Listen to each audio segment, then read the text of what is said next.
Hello again, everyone. This is Nurse Mo, and welcome back to the Straight A Nursing Podcast. This is episode 118, and today we're going to be talking about post-op care, that care of the surgical patient. As always, before we dive into that, I do like to take a moment to give a listener shout out to those of you who take your time to send me your kind comments. So today's listener shout out goes out to Khaleesi. And Khaleesi writes, I love listening to this podcast. I feel very overwhelmed while in med-surg and feel like I have no time to stop studying. Usually, recordings from lectures are long and messy, but this podcast is concise and clear. I'm able to exercise and review a few topics, keeping my mind and body healthy. Love your podcast. Hope you keep at it, Nurse Mo. Khaleesi, thank you so much for taking the time out of your busy schedule to write that review and let me know how much it benefits you. I absolutely love when students listen to my podcast while they are doing something that is good for themselves. So thank you so very much for that. So today we're talking about post-op care of patients having surgery in the inpatient setting, okay? So first, we'll talk about the recovery period and that post-anesthesia recovery period, and then we'll talk about the period after the patient has fully recovered from their anesthesia and they've gone to the nursing unit for continued care. So right now, I work in a recovery unit, you guys, and it is amazing. So if you're interested in doing critical care nursing that's not as, let me see, how do I phrase this? So ICU nursing, critical care nursing is you have to solve every problem the patient has, and you do that for 12 hours, and it's dynamic and exciting, and I loved it, and I did that for a long time. It also took a massive toll on my well-being and the health of my body. It's a very physically demanding job. I did that for about 9 years, and you guys probably know that if you've been listening to my podcast for any length of time. I switched over to PACU nursing when I was in graduate school because I needed that per diem schedule, which I love. Oh my gosh. And I just wanted to do something that wasn't quite as intense, but I could still get enough flavor of critical care that I wouldn't get bored or lose my skills. So PACU nursing is definitely great. It's fast paced. You've got patients coming in and out of surgery. They're highly unstable initially, and then it's kind of fun. Most of the time, they improve pretty quickly, and you get to watch their hemodynamics stabilize, their body systems come back around, and, the patient that was really tenuous in the very beginning is now talking to you and eating Jell-O, and it's just kind of fun and to see people progress. So I really enjoy it. So if that's something that you're at all interested in, I think you should definitely check it out if that's an option for your clinicals, or if you're a new nurse looking for a place to work. It's just a great place to work. I love my schedule. The PACU I work in is only open Monday through Friday from like 6 a.m. to 11 p.m. So there's unless you're doing call, obviously there's call to cover the overnights and the weekends. But, not counting call, then you're not working weekends, you're not working holidays. It is awesome. There is call for holidays as well, but I'm just saying it is great. So check it out. Okay. So that recovery period directly after surgery, patients go to what's called the post-anesthesia recovery unit, or post-anesthesia care unit rather, the PACU. If the patient is an ICU patient, sometimes they'll go straight back up to the ICU if they're intubated after surgery, and the ICU is staffed for that critical recovery period. Typically, the patient is supposed to be a 1-to-1 if they're critical and fresh out of surgery, and sometimes the ICU just can't accommodate that level of staffing. So if the nurse can't have just the one patient, then that ICU patient will recover in the PACU as well. So you'll be getting patients that are really, really critically ill before they went to surgery, patients that went to surgery and now they're unstable and they become critical, or you have patients that come in really sick, get surgery, they start doing a lot better. And then you have the well surgeries, like the people that come in to get their knee replaced, their shoulder fixed, things like that, their appendix taken out. Obviously they were a little bit sick as they were having that acute appendicitis attack, but otherwise they're healthy. They're going to hopefully, generally recover just fine.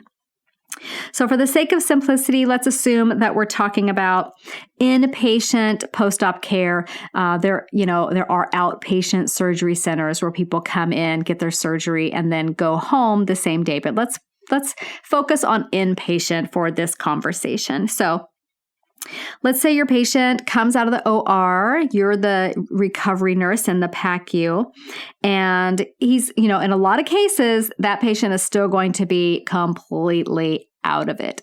There are times when patients wake up really quickly. I've had patients roll into the recovery room already talking. I've had patients roll into the recovery room starting to wake up, and then by the time I get my first assessment done, they're talking to me. And then I have other patients that come into the recovery room and they're zonked for, an hour and a half. So it just depends on the anesthetic agents that were used, how long the surgery was, the patient's metabolism for those drugs, etc.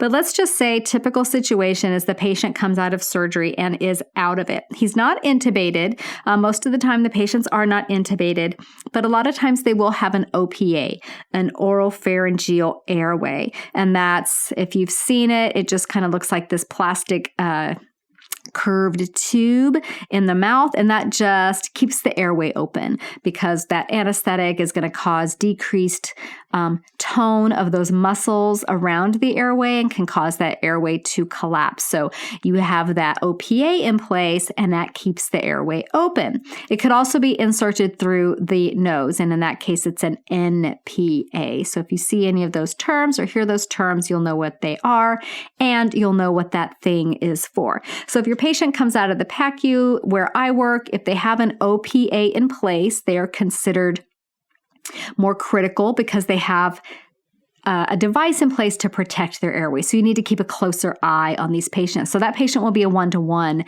initially. So we consider that like a complex patient. So this oropharyngeal airway is going to stay in place until the patient is able to protect their own airway. Their airway stays open.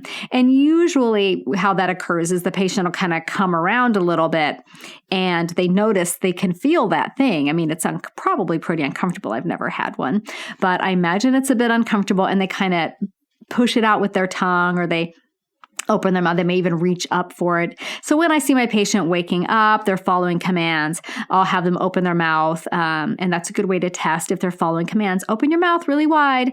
Or I'll say, do you want that thing out of your mouth? And they'll nod yes. And then I'll take it out. And I always keep it close by for good luck in case I need to insert it again. I always think because it's kind of, it's got saliva all over it. I'd love to just throw it away immediately, but I always think the one time I do that, I'm going to need it, and I'd rather not go run and grab another one. I'd rather have it right here. So I keep it for good luck. And so far, knock on wood, has not failed me.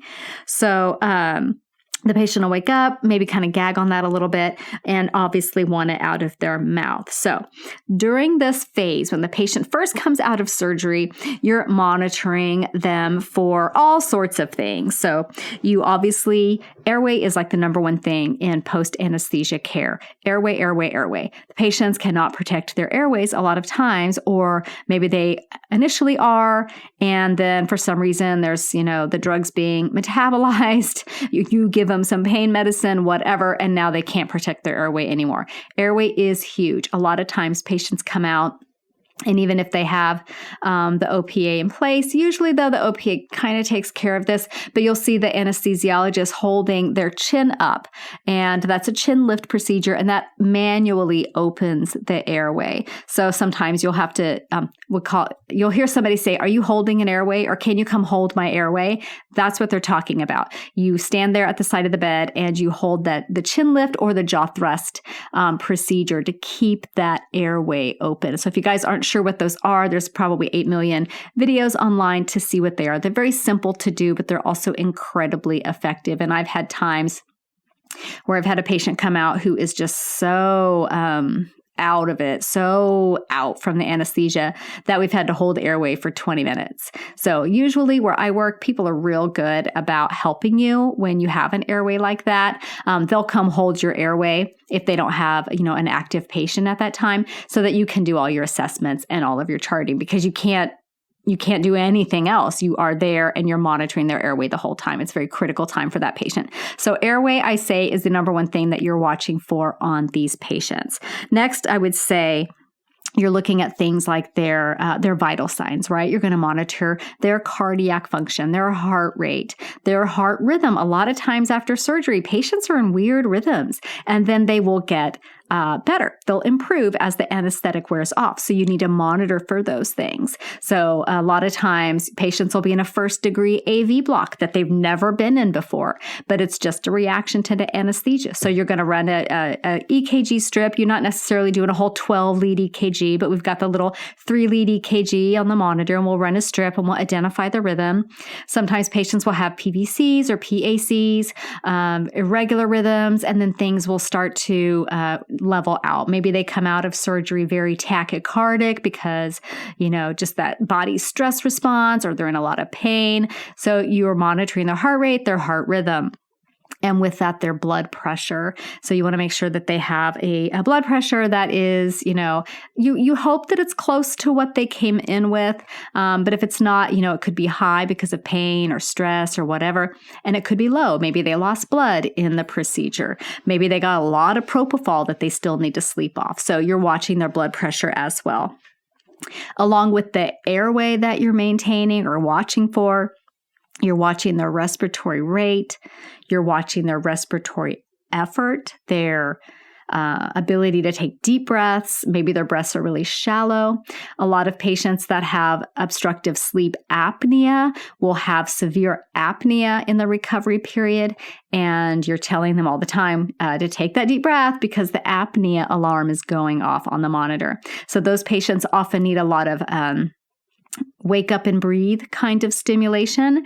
Sometimes that's talking in a loud voice, "Hey, John, take a deep breath," or a hand on the shoulder and a gentle shake, maybe a jiggle of the bed, just enough to rouse them so that they take that deep breath. A lot of times, now the policy where I work is that these patients with obstructive sleep apnea are placed on continuous end-tidal waveform, end-tidal CO2 capnography waveform monitoring. So I actually did an episode about capnography recently. So if you're interested in that, you can go check that out as well. So respiratory status, okay? And then pulse oximetry, that's going to tell me their oxygen saturation level. You want it to be above 92% is the general standard for a post-op patient. And then level of consciousness is another big one. You want to see how they're doing as they come around from the surgery. And a lot of times people will be completely out of it, and then they'll get to a point where they start to wake up, and then they wake up really quickly. So it's a very dynamic process monitoring their level of consciousness. You also want to monitor that surgical site. You want to get a look at that dressing right away so that you can see, okay, is there any bleeding? How's everything look? And then monitor that periodically to see if there's bleeding at that site. There could be, some little bits. That's fine. But you definitely want to watch for any abnormal bleeding, any signs of hemorrhage, for example. Skin signs, we always want to monitor the patient's skin signs. Is their skin warm? A lot of times they're very cold when they come out of surgery. We'll take their temperature, and they have to meet a certain temperature threshold before they can leave. Joint surgeries, they keep that room freezing for, antimicrobial reasons, and it's so cold back there. And so the patients come out and they're really cold. So we put the warmers on them and all of that. So we monitor their temperature and then their skin. Ideally, it's warm. Ideally, it's dry. Ideally, the color is appropriate for their race. They're not mottled or dusky or flushed or anything like that. Sometimes those signs, like say the patient's mottled, well, that's going to be a perfusion problem. Maybe they have a decreased cardiac output. Maybe there's something's going on with their heart. Or if they're dusky or gray, are they oxygenating? Are they pale? Are they anemic? Like, what is going on? You're monitoring that with their skin signs. And then I've had a patient recently who came out of surgery just so diaphoretic, sweaty, like he just could not stop sweating. And the anesthesiologist told me it was because of the long tourniquet time on his, I believe his knee. I think he was having like a knee. I don't remember. He was having a joint worked on, and they apply a tourniquet, and that stops the blood flow so that the surgeon can have, kind of a bloodless-ish area to work. And there's some kind of autonomic nervous system response when that tourniquet is released, especially when it's been on for a long time. And he just had this bizarre sweating reaction that lasted for a good hour. So anyway, little tidbit, something I did not know. And then level of activity. Are they able to move their arms? Are they able to move their legs? Things like that. So before the patient can be discharged from the recovery room, from the PACU, they need to score at least a 9 on what's called the Aldrete scale. There's 2 actual Aldrete scales. There's a really long one, and then there's this other one. So we use the shorter one where I work. And this is a way to determine that patient's readiness for stepping down to a less intensive level of care. So the Aldrete score, it's probably maybe facility dependent. It could be an 8 in some facilities. We like to have a score of 9. A perfect score is a score of 10. So it's broken up into different categories. So activity is the first one. And for activity, the patient gets 2 points if they can move their arms and their legs. Okay, perfect. That shows that they're pretty awake. They get 1 point if they can move 2 extremities. So maybe they can just move their arms, but they're not awake enough to move their legs. And then 0 points if they're not moving anything, okay? A lot of times patients will come out of surgery and they're scoring a 0 on that part of the Aldrete scale. Next, we look at their respirations. 2 points for if the patient can cough and breathe. 1 point if they have shallow breathing, limited breathing, dyspnea, okay? And then 0 points if they're having apnea. So if the patient's not having any breaths on their own, I would hope they would be being ventilated with the BVM by the anesthesiologist when they come in, or on a ventilator, okay? So a lot of times patients will come out with a score of 1. That shallow breath, maybe periodic apnea, but not consistent, or maybe they've got like that manual airway hold. And then 2 points, of course, if they're, they don't have an OPA in place and they're taking nice, good deep breaths. The next section of the Aldrete score scale is circulation. So the patient's going to get 2 points if their blood pressure is within like 20% or so of their pre-op blood pressure. A lot of times when you go back and look at the blood pressure directly before surgery, it might be higher than their normal because they're probably really nervous. So I like to go back and look at their blood pressure trend if I can, if I have that data. Sometimes I don't because they just came in that day to get surgery and the only blood pressure we have is the one from pre-op when it was 160/90. So in those cases, I'll try to look back at old notes. Maybe they were here for another visit, or once the patient is awake, I'll say, hey, what's your blood pressure normally run? And they'll say, oh, it's normally 110. And I'll say, oh, okay. So I think you were you really nervous before you went in for surgery? Oh my gosh. Yes, I was terrified. I'm so glad that's over. So then you kind of know what their blood pressure tends to be. But, strictly protocol-based, blood pressure within 20% of their pre-op level. That would give them 2 points, and then 1 point if it's like 20 to 50% of that pre-op level, and then no points if it's way off base, if it's more than a 50% deviation. And that's up or down, okay? If it's too high or too low based off their pre-op level. And then consciousness would be that next segment to look at. 2 points if the patient's fully awake, okay? They don't require any stimulation to stay awake. That's your patient that's initiating sentences, initiating talking to you. They don't wait to be roused in order to respond. Their eyes are open. They're sipping water. They're eating juice, whatever. 1 point for the patient being arousable to your voice. So you just saying, Bob, and they open their eyes. Yeah, they're arousable to voice, but they're not waking up on their own. And then 0 points if they're not responsive. And then the last bit is that O2 saturation level. We want the patients to have an O2 saturation of at least 92% on room air. That's ideal. So that would score them 2 points. 1 point if they need supplemental oxygen to maintain that 92% or better. And then 0 points if they are getting supplemental oxygen and their levels do not come above 90%. So that's the Aldretti scale and how that works. So you add all of those up, and when your patient gets to 8 or 9, then they're ready to go. And of course, that will depend on your hospital's policies and procedures. So let's see. Okay, so let's look at some of the things that could go wrong in this period. So one of the complications that can occur, it's rare, but it can occur, and you'll be watching for in that recovery period, is something called malignant hyperthermia. So this is a very severe emergency, and it's essentially a genetically inherited condition that occurs in susceptible patients when they're exposed to certain anesthetic agents. It can even be caused by stress, and of course, surgery is definitely very stressful. It's not so common these days because anesthesiologists do screen people for this ahead of time and ask about this genetically inherited condition. But a lot of times, if a patient doesn't know, or no one's ever had surgery, or they don't know their medical history for whatever reason, maybe their family medical history, then it can still happen. So you're definitely always going to watch out for it. If it does occur, it often occurs during the induction of anesthesia when that anesthetic is first used. But it can occur up to 3 days later, which is a really scary thought. And it can occur in the recovery room as well. So the short version of the pathophysiology of this condition is that there is a big influx of calcium ions into the myoplasm, and that occurs when the patient is exposed, again, to those certain anesthetic agents, including inhalation anesthetics, local anesthetics, and muscle relaxers.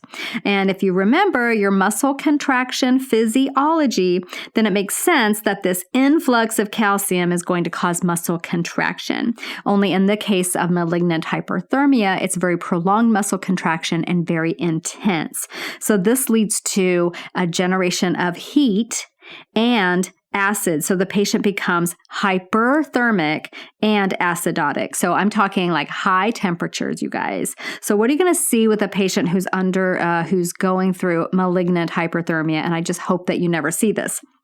So hyperthermia will occur, but that typically doesn't occur early. That's typically a later sign. You will see a respiratory and a metabolic acidosis occur. The patient will have a tachycardia. That heart rate will go up. Their respiratory rate will go up, and their oxygen saturation level likely will go down. Their blood pressure will become unstable. They could have ventricular arrhythmias, and the skin could get mottled because there's just systemic-wide vasoconstriction going on, so the tissues aren't getting perfusion, and that muscle rigidity. Okay, you guys, that happens in most patients. So when I have a patient whose muscles are really rigid, and that can happen sometimes due to pain and guarding, the patient's guarding against pain and movement, I get really nervous and I start watching for all these other signs to occur. So of course, you always want to know what your plan is. When you have a plan in place and you know the plan, it really helps you feel more confident in clinical and less nervous when you're faced with patients who could deteriorate. So early recognition is the very best thing that you can do for malignant hyperthermia, and that swift intervention is absolutely crucial. So operating rooms have malignant hyperthermia carts. The recovery room has a malignant hyperthermia cart so that it's there when you need it, okay? So that cart will be there, and it has instructions on it about everything that you're supposed to do. And one of the things that is on that cart, on that little sign, that little placard there, is to call an advice line. And you get a malignant hyperthermia expert, a physician on the phone, and that physician talks to the physician that responds to the malignant hyperthermia code or whatever it's called to help manage the care of that patient. So that hyperthermia cart is ready to go with all the necessary equipment. It's got a little refrigerator in it, and there's IV fluids in there that are cold so that you can start infusing cold IV fluids to help get the body temperature down. And then there's a medication in there called dantrolene. And dantrolene is the treatment for malignant hyperthermia. And if you're really lucky, a pharmacist comes down and helps get that prepped as well. Just because it's a medication you haven't used all the time, you might not be very familiar with it. It's always nice when pharmacy responds to things like this to really help that safe medication administration. So that's something that is very scary, but it's very rare. But it could happen, and I wanted you to be aware of it. Okay, and then respiratory-wise, there's all kinds of things that can go wrong with your patient. Respiratory events are the most common events in that recovery period. So edema. That's one. So the patient could have laryngeal edema, and that can occur because the patient was intubated and now there's irritation and inflammation, and even allergic reactions to medications can cause that laryngeal edema. So this is the patient that you might hear stridor on, may have a hoarse voice that's more hoarse than what you would expect. They may have a croup sounding cough. I've heard this before, thankfully not on one of my patients, but you may have a croup sounding cough. You may see retractions when they're breathing upon inspiration. And typically the treatment for this, and it may depend again on your hospital's protocols and procedures, the treatment is to use cool, humidified oxygen, and racemic epinephrine can be administered. So you want to sit the patient up as well as you can and do your very best to just keep them nice and calm, because the more they panic, the worse that their breathing is going to get. So keeping them nice and calm while you get all of those things ready will help. And if it's very severe, the patient may need to be intubated. So hopefully that doesn't happen. Hopefully the treatments of the humidified cool oxygen help, and then racemic epinephrine as needed. Okay, so laryngospasm is kind of closely related to that. And so when the larynx is irritated, it can go into a spasm, and that can lead to either a partial or a complete airway obstruction. So it occurs after the patient is extubated and tends to be more common in patients who have asthma, patients who smoke, patients who have COPD. The treatment for this includes positive pressure mask ventilation. Possibly racemic epi could help. I've seen atropine, I've seen steroids, and intubation if it becomes really severe. So signs that your patient is having a laryngospasm are, low oxygen levels, maybe they're hypoventilating, maybe they have dyspnea, maybe they have an absence of breath sounds even. So a lot of different things that can clue you into that laryngospasm.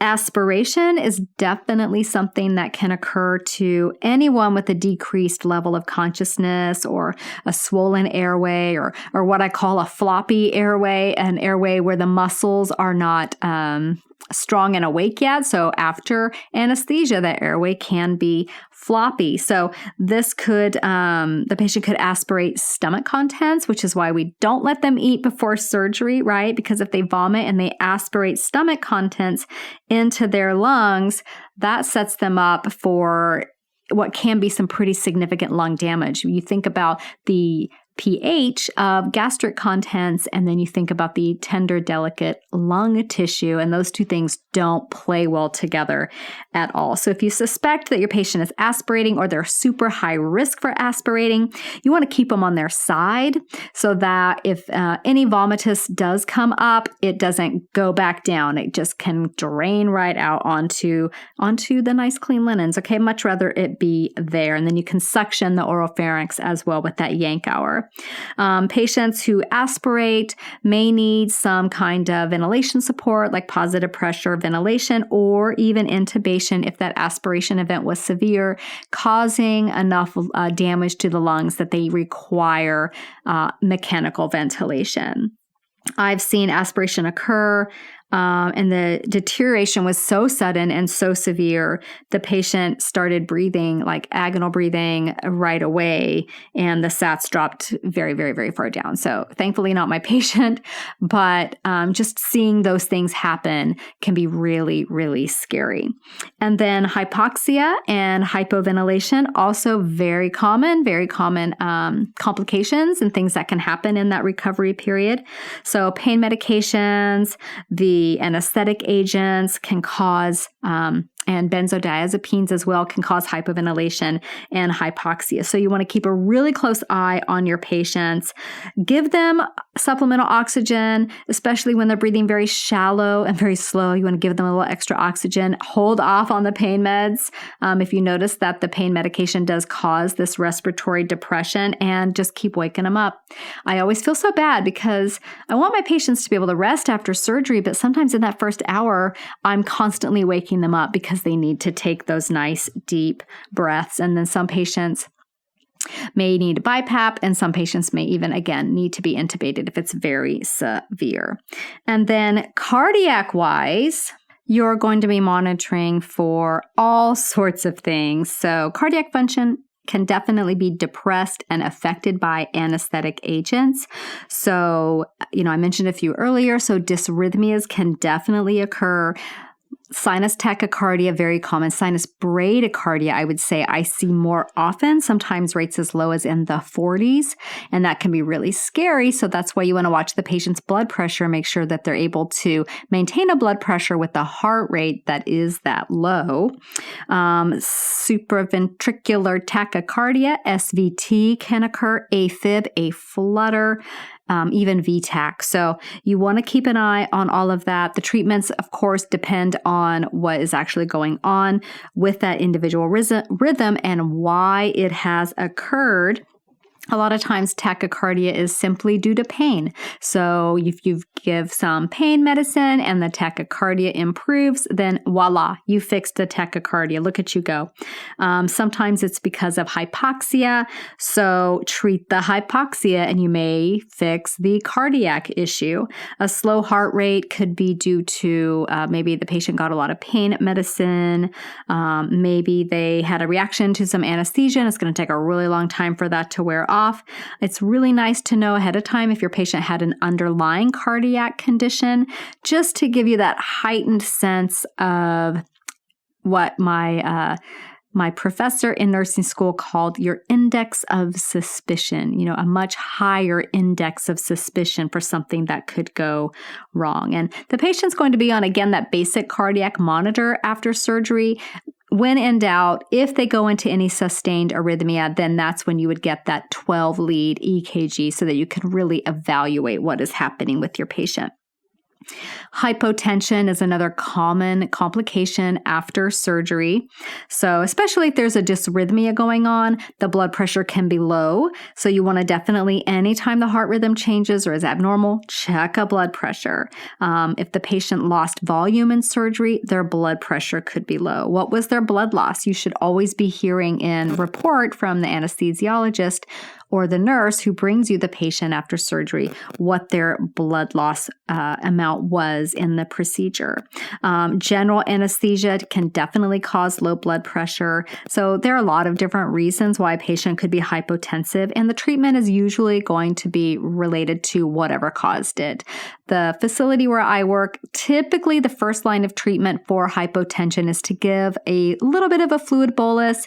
Obviously, that's not going to factor in for all patients. Renal patients, patients with CHF may not get a fluid bolus as a first line treatment for their blood pressure, but we'll give a little fluid bolus, and most of the time that helps. Sometimes patients need a vasoactive medication like phenylephrine, and we'll give that. Sometimes if the hypotension is due to a bradycardia. I've had patients where their heart rate was just so slow that it wasn't able to sustain a blood pressure. We give a medication called glycopyrrolate, and that increases the heart rate, and voila, increases the blood pressure too, because cardiac output was improved. So a lot of times your treatment for the hypotension will be addressing what's causing it in the first place. Hypertension can also occur. Lots of time it's due to pain. It could be from fluid overload. Maybe the patient's gotten too much fluid. Maybe they're cold and shivering, and that can cause some hypertension.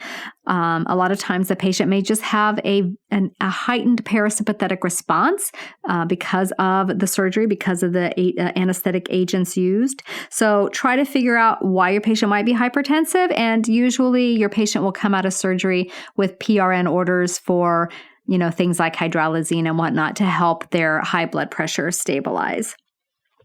Okay, so let's talk about bleeding for just a moment. It's always definitely a risk and concern after surgery. In some types of surgeries more than others. So when are you going to be extra worried about bleeding as a potential problem in your post-surgical patient? So I would say any patient with the coagulopathy, so any patient who has a clotting factor deficiency or liver disease or low platelets or a high INR or PTT or cancer, anything that would cause them to be extra prone to bleeding, that patient's going to be at high risk for bleeding after surgery. So you'll be keeping a very close eye on their surgical site, but sometimes the bleeding can be internal, and that's when you need to monitor for things like hypotension and pain. Blood pooling in the peritoneal space pushes on, nerves, and it's painful. So if the patient's complaining of pain that you're not expecting, it could be because there's internal bleeding going on. Anyone with diabetes, that leads to poor skin integrity. So the anastomosis that the surgeon creates, where they're sewing different parts of the body back together, might not hold as well. There could be bleeding. There could be bleeding at the incision site itself. So your patients with diabetes, especially uncontrolled diabetes, are probably going to have poor skin integrity and be at risk for bleeding. Anyone who takes chronic steroids such as prednisone, again, that causes that poor skin integrity. The patient could be prone to bleeding. Obese patients, skin with obese patients often doesn't have excellent circulation, so it's going to be a bit more fragile. And any vascular surgery, you're definitely watching for bleeding if the surgeon's been in there messing around with blood vessels, okay? That goes without saying, but I had to say it. Okay, so signs of post-op bleeding, you guys, are drops in blood pressure, elevations in heart rate, like the heart rate increasing, you guys know this, to make up for the lower volume in the system. That blood pressure is going to drop and the heart rate's going to increase as a way to compensate. An increase in respiratory rate as the body tries to compensate for the loss of red blood cells, which are carrying the oxygen around, and you may see a corresponding drop in O2 saturation with that as well. Sometimes you can, with that internal bleeding, you can see a hematoma developing. You can feel a hematoma developing. So keep an eye on that. If it's an abdominal surgery, then that abdomen could be filling up with blood. And it's probably going to take quite a bit of blood before you would actually see it. But you could get a distended belly. You could get a firm belly. It's going to hurt. The patient is going to be complaining of pain. The treatment for post-op bleeding is usually the patient's got to go back to surgery. They got to go fix that. So in the cases where the patient has a coagulopathy, the surgeon may want some kind of treatment for that in the recovery room before they come back, or they may just take care of that in the OR itself. That could be giving patients platelets, giving vitamin K, giving plasma, giving red blood cells themselves. It can be very, very busy when you have a patient who is actively bleeding. And then 3 more things that you'll be keeping on top of with your post-surgical patients in that recovery room environment are pain, hypothermia, and nausea and vomiting, some very common things that occur after surgery. So in that period, pain medications typically ordered every 5 minutes, sometimes 10 minutes, sometimes 15 minutes. It kind of depends on the anesthesiologist. So you'll be, in some cases, you're just constantly giving pain meds. You're making a lot of trips to the Pyxis room. So with anesthesia and pain meds, often comes some nausea with that. Most of the time, the anesthesiologist is really good at screening patients for being high risk for post-operative nausea and vomiting. And a lot of patients will get Zofran, they'll get I believe it's Decadron. I forget which one it is. Reglan, Zofran, Decadron, things like that before they wake them up to help prevent them from having nausea and vomiting. But they could still have that when they wake up. So just be aware that it could still happen. So the last thing you really want is your patient throwing up. It puts them at risk for aspiration. If they've had especially any abdominal or chest surgery, super painful for the patient. So anytime the patient says they're nauseous, just take their word for it. Just get in there and give them the PRA medications that you have ordered for the nausea, but pay careful attention to the frequency because some of them are like every 6 hours. So let's say you've given one Zofran dose and you can't give another one for 6 hours. There's usually going to be Reglan ordered as your second dose and then something like Phenergan for your third dose, something like that. So you'll be going through kind of a stepwise process based on what your anesthesiologist orders to treat that nausea. I have tried this and it does tend to work. I don't know where I learned this little trick, but you take an alcohol swab and open the package and have the patient just kind of breathe the smell of the alcohol swab. And it's supposed to like trick the brain, trick that nausea center of the brain into not feeling nauseous anymore. I've had patients say that it helps. And then if your hospital uses essential oils, I think it's peppermint that's supposed to help. We use essential oils at my hospital. I think it's peppermint that's supposed to help with the nausea, but don't quote me on that. I am by no means an essential oils expert. A cool cloth to the head can help. A ice chip sometimes can help. A cool fan, cool air can help. Extra oxygen just to make them feel like they're getting enough air can sometimes help. Decreasing stimulation, turning down the lights. So there's some other things that you can do for nausea. And then for hypothermia, understanding that ORs, like I said, are very cold places, especially if the surgery is really long, especially if there's any joints involved, then those surgical rooms tend to be a lot colder. We have a surgeon who does surgeries that are 10 hours long, and you better believe it, those patients come out really cold. So you're going to be checking a temp as one of the very first things you do when your patients arrive, and it can take a while to get them warmed up. So we have these blankets that are, I don't know what they're called. They're just a warming blanket. They're like these paper/plastic blankets, and it kind of looks like an air mattress, and you plug it up to this device we have in each bay of the recovery room, and it blows warm air into it, and then you put another blanket over it, and it just kind of holds all that warm air in, and it's super cozy, and patients love it. So that's what we use. It's called we call it the bear hugger. If you hear someone say the bear hugger, that's what they're talking about. Bear hugger is like, I think that's a brand name for the warming device. And then you use this little blanket with it. So warming blankets are used. You can also grab blankets from the blanket warmer and just put those on. Depending on how cold the patient is, you'll kind of get a feel for how aggressive you need to be. If they're below 36 degrees, then that's an indication that for when my policy at my hospital is to put the actually warming blanket on with that forced air. A lot of times patients' temperature will be fine, but they'll feel cold, and we bring them those warm blankets for their comfort. And then the reason why you care about post-op hypothermia is not just because it's uncomfortable for the patients, but it definitely is, but it can cause clotting disorders. It can cause the blood not to clot the way that it should. It can also cause decreased level of consciousness, so your patient may take longer to wake up from surgery because they're hypothermic. It can cause electrolyte imbalances. It can cause cardiac arrhythmias, and shivering greatly increases the body's oxygen demand. So we want to prevent shivering, get our patients nice and warm. Okay, so let's say the patient is now awake, he's moving his arms and legs, he's on room air, his blood pressure is fine, he's, what else? He doesn't have any apnea. We're going to go to the floor, okay? And now you're going to be the nurse on the floor taking care of a post-surgical patient.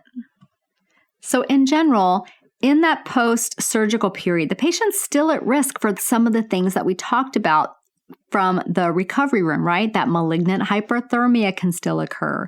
That respiratory depression from their pain medication could still occur. They could still have hypotension. They could still bleed. So a lot of those things you're still going to watch for. You're not going to be scoring them on that Aldrete scale, and you're probably not going to be getting pain meds every 5 minutes. But other than that, you're still watching out for a lot of those same complications. So your patient, when they come to the floor, should at the very least be arousable and on room air, or completely awake with a little bit of oxygen. And if you look at the Aldrete scoring, you can probably figure out that both of those scenarios get them a score of 9, and 9 is good enough to go to the floor as long as the anesthesiologist and the surgeon are okay with supplemental oxygen on the floor. And most of the times they are, but it really might depend on your hospital's procedures and policies. So one of the things that you'll definitely be watching for with your patient after surgery when they're on the floor is their pain. They're definitely going to have pain. Patients who are in pain tend to not move. They tend to not want to get out of bed. They tend to not want to cough. They tend to not want to take deep breaths. And all of those things set them up for pneumonia. And that immobility on top of it sets them up for not only the pneumonia, but pressure ulcers as well. So you want the patient's pain to be controlled, but you have to be very careful that you don't overly sedate your patient. So giving the patient their pain medication and teaching them that they need to cough, teaching them that they need to take those deep breaths, teaching them that they need to get up and move, get up and sit in the chair, do all of those things. And yes, it is going to hurt. If they have an expectation that they will have no pain, that's absolutely unrealistic. You need to explain you will have some pain, but let's get it down to a level where you can take a deep breath. What would that level be for you? And see if you can get them to tell you what that would be. Maybe that's a 3 on the 0 to 10 scale or a 4 on the 0 to 10 scale. Try to find out where they can function, and then that is your goal. Your goal is never going to be to get their pain to 0 unless you want them to be intubated in the ICU and completely snowed on narcotics, okay? You're also going to be controlling nausea and vomiting as it can occur, because it can still occur for a while after surgery. Again, that's that aspiration risk. Vomiting can tear delicate suture lines. It can put that patient at risk for bleeding after surgery. And again, it's going to hurt, especially if they had an abdominal or a chest wall surgery. Also, of course, monitoring for your vital signs, monitoring for signs of infection, monitoring for fluid overload. You're going to be listening to their lungs. You're going to be listening to their bowel sounds. They will eventually wake up after surgery. All those types of things that you'll be monitoring your patient for. You also want to prevent skin breakdown. Like I said, sometimes the pain, the patients don't want to move and then they just lay in the one position. Well, they can't do that. They're going to get a pressure ulcer. And sometimes with devices, maybe they've got a knee brace on because they had a knee surgery and that knee brace is kind of rubbing in a weird way. They could get skin breakdown from medical devices. So definitely watching for skin breakdown with your patient.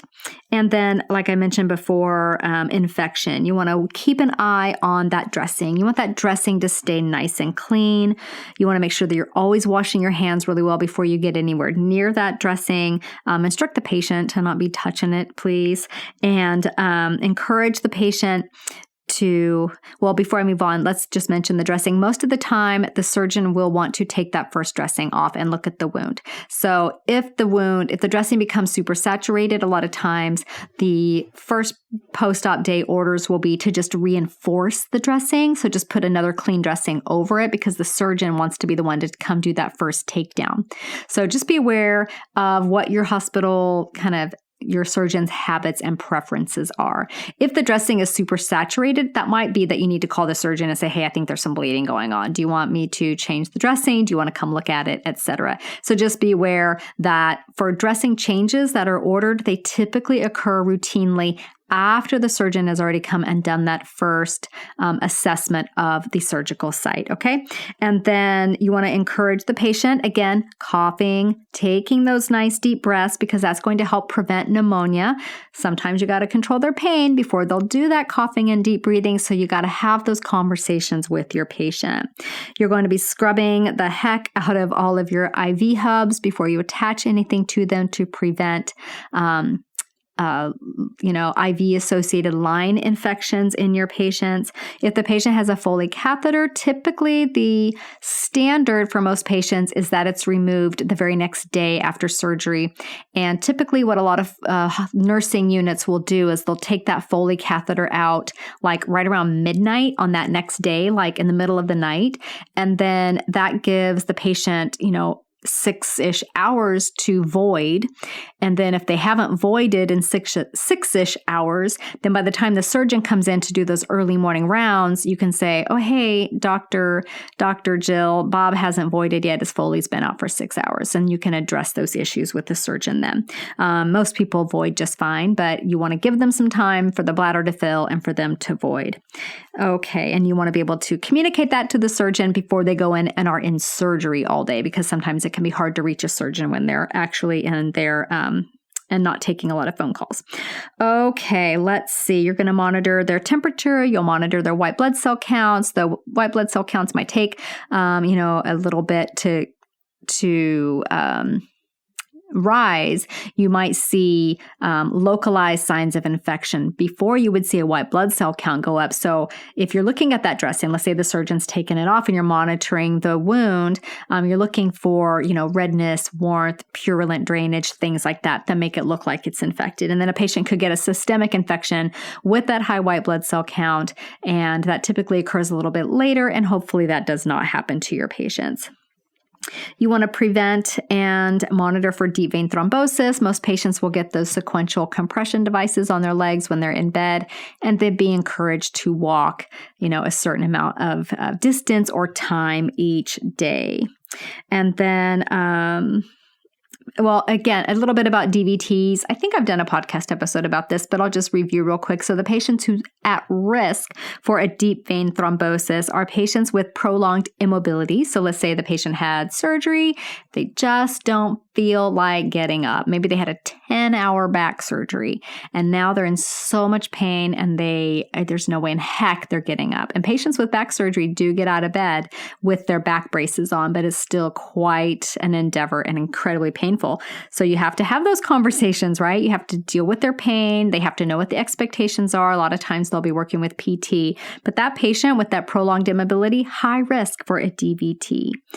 Patients with malignancy are high risk for DVT. Something about cancer makes people clot more than normal. Patients with large belly surgeries, I'm not talking about the size of their bellies. I'm talking about the size of the surgery, like a big, prolonged, intense abdominal surgery. Patients with pelvic surgery or any surgery of the lower extremities can put them at risk for DVT. Patients who are obese or have a history of DVT, anyone that comes in and who's had a DVT in the past, you're going to be highly suspicious that they could have another one. Patients with heart failure, any history of myocardial infarction, any fractures of the leg, pelvis, the hip, anything like that. Anyone with varicose veins, just veins that aren't operating optimally, can have a DVT more likely. And patients on hormonal therapy, such as birth control pills, estrogen therapy, things like that. Okay, looking at our wound, we want to monitor for good wound healing. And you guys, if you're taking notes, you can use all this stuff in a care plan on a post-surgical patient, okay? So if you haven't been taking notes, go back and take notes. I should have mentioned that earlier. But monitoring for poor wound healing. So in a perfect, beautiful world, your patient's wound is well approximated. That's the term that we use to say that the edges are close together. It's well approximated, and there's no redness, there's no warmth, there's no purulent drainage, like I mentioned a moment ago. Most wounds, like I said, going to be covered for about 24 hours after surgery, maybe a little bit less. And then that surgeon's going to come most of the time and do that I would say do that first dressing change. Most likely, they're just going to take it down and then you're going to put the new dressing on top of that. So sometimes the wound will be left open to air. Sometimes wounds will just have something called dermabond on them, which is like a skin glue. So you can see those right away because there's no occlusive or not occlusive. There's no visually occlusive dressing over the site. If your patient is obese, if your patient is diabetic, if your patient's on corticosteroids, anything that can cause the patient's skin integrity to be less than stellar, you're really going to have to watch that wound healing very closely because there is a thing called wound dehiscence, and it's awful. It's when the wound basically breaks open, and if it's on the belly, and I think it's more common to happen on the belly just because of intrathoracic pressure. There's a lot of changes in intrathoracic pressure with position, with coughing, with taking deep breaths. So if a wound's going to dehiss, it's probably going to be on the belly, and then things come out that shouldn't come out.